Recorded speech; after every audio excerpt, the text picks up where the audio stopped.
ಹೆಚ್ಚಿನ ಭಾರತೀಯರು ಅಗ್ಗದ ಕಾರನ್ನು ಕೂಡ ಪಡೆಯೋಕೆ ಸಾಧ್ಯವಿಲ್ಲದ ಸ್ಥಿತಿಯಲ್ಲಿದ್ದಾರೆ. ಮಾರುತಿ ಸುಜುಕಿ ಅಧ್ಯಕ್ಷ ಆರ್ಸಿ ಭಾರ್ಗವ್ ಅವರು ತೆರೆದಿಟ್ಟಿರುವ ಸತ್ಯ ಏನು? ಜನರ ಆದಾಯದ ಸ್ಥಿತಿ ನಿಜವಾಗಿಯೂ ಎಲ್ಲಿಗೆ ಮುಟ್ಟಿದೆ? ಮಾರುತಿ ಸುಜುಕಿ ಅಧ್ಯಕ್ಷ ಆರ್ಸಿ ಭಾರ್ಗವ್ ಅವರ ಪ್ರಕಾರ ಹೆಚ್ಚಿನ ಭಾರತೀಯರು ಅಗ್ಗದ ಕಾರನ್ನು ಕೂಡ ಪಡೆಯೋಕೆ ಸಾಧ್ಯವಿಲ್ಲ. ಅದಕ್ಕೆ ಕಾರಣ ಜನರ ಆದಾಯ ನಿಂತು ಹೋಗಿದೆ, ನಿಶ್ಚಲವಾಗಿದೆ. ಆದರೆ ಕಾರುಗಳ ಬೆಲೆ ಗಗನಕ್ಕೇರಿದೆ. ಭಾರ್ಗವ್ ಅವರ ಪ್ರಕಾರ ಭಾರತದ 30 ಕೋಟಿ ಕುಟುಂಬಗಳಲ್ಲಿ 20 ಕೋಟಿ ಕುಟುಂಬಗಳ ವಾರ್ಷಿಕ ಆದಾಯ $6,000ಗಿಂತ ಕಡಿಮೆ, ಅಂದ್ರೆ ಸುಮಾರು 5 ಲಕ್ಷ ರೂಪಾಯಿಗಳಿಗಿಂತ ಕಡಿಮೆ. 12% ಕುಟುಂಬಗಳು ಮಾತ್ರ ವಾರ್ಷಿಕವಾಗಿ 12 ಲಕ್ಷಕ್ಕಿಂತ ಹೆಚ್ಚು ಆದಾಯ ಗಳಿಸುತ್ತೆ. ಅಂದ್ರೆ 88% ಕುಟುಂಬಗಳ ಆದಾಯ ವಾರ್ಷಿಕ 12 ಲಕ್ಷ ರೂಪಾಯಿಗಳಿಗಿಂತ ಕಡಿಮೆ ಇದೆ. ಭಾರ್ಗವ್ ಅವರು ಹೇಳೋ ಪ್ರಕಾರ 75% ಕುಟುಂಬಗಳ ವಾರ್ಷಿಕ ಆದಾಯ 5 ಲಕ್ಷಕ್ಕಿಂತ ಕಡಿಮೆ ಇದೆ.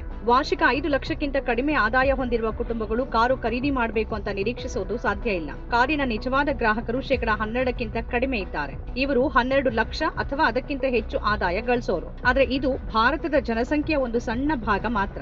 ಭಾರ್ಗವ್ ಅವರು ಹೇಳುವ ಪ್ರಕಾರ ಒಂದು ಕಾಲದಲ್ಲಿ ಭಾರತದಲ್ಲಿ ಅತ್ಯಂತ ಅಗ್ಗದ ಮತ್ತು ಕಡಿಮೆ ಬೆಲೆಯ ಆರಂಭಿಕ ಹಂತದ ಕಾರುಗಳು ಹೆಚ್ಚು ಮಾರಾಟ ಆಗ್ತಿದ್ವು. ಆದ್ರೆ ಈಗ ಆ ಮಾರುಕಟ್ಟೆನೂ ಕುಸಿತಾ ಇದೆ. 2020ಕ್ಕೆ ಹೋಲಿಸಿದ್ರೆ 2024ರಲ್ಲಿ ಮಾರುತಿಯ ಅತಿ ಅಗ್ಗದ ಕಾರು ಮಾರಾಟ 9% ಕಡಿಮೆಯಾಗಿದೆ. ಇದು ಬಹಳ ದೊಡ್ಡ ಕುಸಿತ. ಭಾರತೀಯರು ಈಗ ಎಸ್ಯುವಿಗಳಂತಹ ದುಬಾರಿ ಕಾರುಗಳನ್ನ ಖರೀದಿ ಮಾಡೋಕೆ ಬಯಸ್ತಾರೆ ಅಂತ ಹೇಳಲಾಗುತ್ತೆ.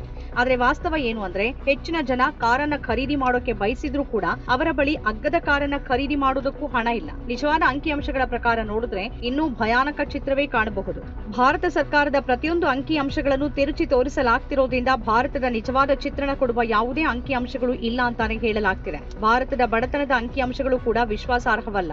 ಅವೆಲ್ಲವೂ ಕಡು ಬಡತನ ಮರೆಮಾಚಿ ಎಲ್ಲವೂ ಸಮೃದ್ಧವಾಗಿದೆ ಅಂತ ಬಿಂಬಿಸುವ ಸುಳ್ಳು ಅಂಕಿಅಂಶಗಳು ಅಂತ ಹೇಳಲಾಗುತ್ತೆ. ಮೋದಿ ಮತ್ತು ಬಿಜೆಪಿ ನಾಯಕರು ಭಾರತವನ್ನ 5ನೇ ಅತಿದೊಡ್ಡ ಆರ್ಥಿಕತೆ ಮತ್ತು ವಿಶ್ವದ ಅತ್ಯಂತ ವೇಗವಾಗಿ ಬೆಳೆತಿರುವ ಆರ್ಥಿಕತೆ ಅಂತ ದೊಡ್ಡದಾಗಿ ಹೇಳ್ತಿರುವಾಗ ಕಟು ವಾಸ್ತವ ಬೇರೆನೇ ಇದೆ. ಕೊಳ್ಳುವ ಶಕ್ತಿ ಇಲ್ಲದೆ ಇರುವಾಗ ಭಾರತದ ಆರ್ಥಿಕತೆ ಉನ್ನತ ಬೆಳವಣಿಗೆ ಸಾಧಿಸೋದು ಹೇಗೆ? ಯಾರ ಬಳಿಯಾದ್ರೂ ಕಾರ್ ಇದೆಯೋ ಇಲ್ವೋ ಅನ್ನೋದನ್ನ ಆಧರಿಸಿ ಅವರ ಜೀವನ ಉತ್ತಮ ಆಗಿದೆಯೋ ಇಲ್ವೋ ಅಂತ ನಿರ್ಣಯಿಸೋಕೆ ಸಾಧ್ಯ ಇಲ್ಲ. ಆದ್ರೆ ಈಗಿನ ಕುಟುಂಬಗಳ ಅಗತ್ಯತೆಯ ಹಿನ್ನೆಲೆಯಲ್ಲಿ ಅದೊಂದು ಅನಿವಾರ್ಯತೆಯಾಗಿದೆ. ವಾಸ್ತವ ಏನು ಅಂತಂದ್ರೆ ಕಾರುಗಳು ಕಡಿಮೆ ಮಾರಾಟ ಆಗ್ತಿದೆ. ಹೀಗಾಗಿ ಕಾರುಗಳನ್ನ ತಯಾರಿಸೋಕೆ ಕಚ್ಚಾ ವಸ್ತುಗಳನ್ನ ಉತ್ಪಾದಿಸುವ ಆಟೋಮೊಬೈಲ್ ಉದ್ಯಮದ ಸಂಪೂರ್ಣ ವ್ಯವಸ್ಥೆ ದುರ್ಬಲಗೊಳ್ತಾ ಇದೆ. ಉದ್ಯೋಗಗಳು ಕಡಿಮೆ ಆಗ್ತಿದೆ, ವಜಾಗೊಳಿಸುವಿಕೆ ಹೆಚ್ಚುತ್ತಾ ಇದೆ, ಸಂಬಳ ಹೆಚ್ಚಾಗ್ತಿಲ್ಲ, ನಿರುದ್ಯೋಗ ಹೆಚ್ಚುತ್ತಿದೆ. ಕಡಿಮೆ ಕಾರು ಮಾರಾಟ ಅನ್ನೋದು ಕೇವಲ ಅಂಕಿಅಂಶ ಅಲ್ಲ, ಬದಲಾಗಿ ಅದು ಭಾರತದ ಆರ್ಥಿಕತೆಯ ಕಳಪೆ ಸ್ಥಿತಿಯ ಪ್ರಬಲ ಸಾಕ್ಷಿಗಳಲ್ಲಿ ಒಂದಾಗಿದೆ. ಭಾರತದ ಸ್ಥಿತಿ ಹೇಗಿದೆ ಅಂದ್ರೆ ಈ 21ನೇ ಶತಮಾನದಲ್ಲೂ ಭಾರತದ ಅನೇಕ ಭಾಗಗಳಲ್ಲಿ ಜೀತ ಪದ್ಧತಿ ಜೀವಂತವಾಗಿದೆ. ತೆಗೆದುಕೊಂಡ ಸಾಲ ಮರುಪಾವತಿ ಮಾಡೋಕೆ ಸಾಧ್ಯವಾಗದೇ ಇದ್ರೆ ಸಾಲಗಾರ ಸಾಲದಾತರ ಮನೆ,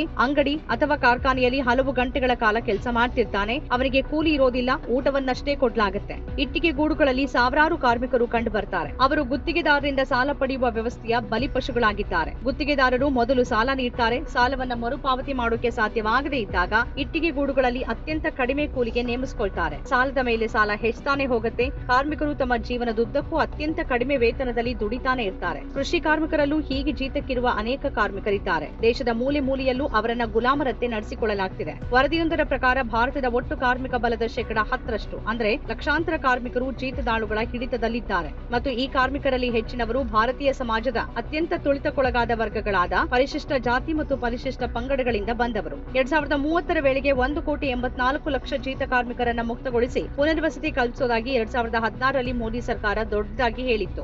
ಅಂದ್ರೆ ಪ್ರತಿ ವರ್ಷ ಸರಾಸರಿ 13,14,000 ಕಾರ್ಮಿಕರು ಗುಲಾಮಗಿರಿಯಿಂದ ಮುಕ್ತರಾಗಬೇಕಿತ್ತು. ಆದ್ರೆ ವಾಸ್ತವ ಏನು? 2024ರ ಆಗಸ್ಟ್ 5ರಂದು ಲೋಕಸಭೆಯಲ್ಲಿ ಕಾರ್ಮಿಕ ಮತ್ತು ಉದ್ಯೋಗ ಸಚಿವಾಲಯ ಮಂಡಿಸಿದ ಅಂಕಿಅಂಶಗಳು ಆಘಾತಕಾರಿಯಾಗಿವೆ. 2023-24ನೇ ಸಾಲಿನಲ್ಲಿ ಕೇವಲ 468 ಜೀತ ಕಾರ್ಮಿಕರಿಗೆ ಪುನರ್ವಸತಿ ಕಲ್ಪಿಸಲಾಗಿದೆ.